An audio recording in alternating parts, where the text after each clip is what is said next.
Do you think there is only one way to clean your washing machine? I'll show you an easy and inexpensive way that will surprise you. Most people believe that because washing machines are always in contact with water and clothes detergent, then they're always clean. However, this is incorrect. In fact, this household appliance we use so often is constantly moist and traps dirt and other harmful microorganisms that accumulate over time. It means that your washing machine can both look dirty and be full of mildew, which has a very unpleasant odor. But you don't have to let it reach this point before you do something about it.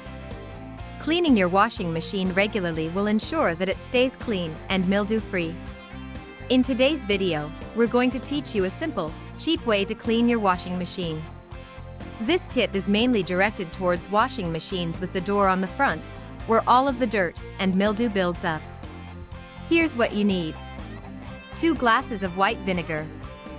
1/4 of a cup of baking soda, 1/4 of a glass of water.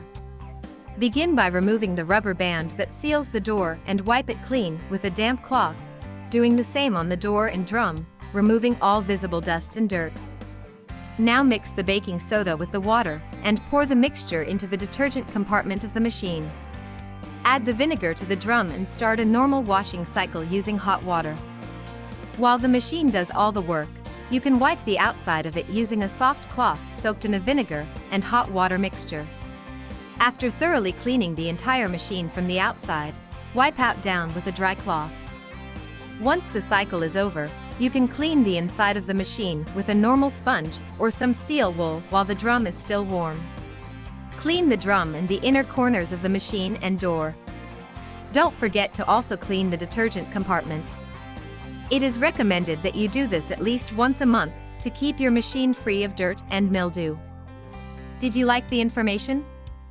If you liked the video, like it and share it with your friends. For more recipes and tips, subscribe to the channel.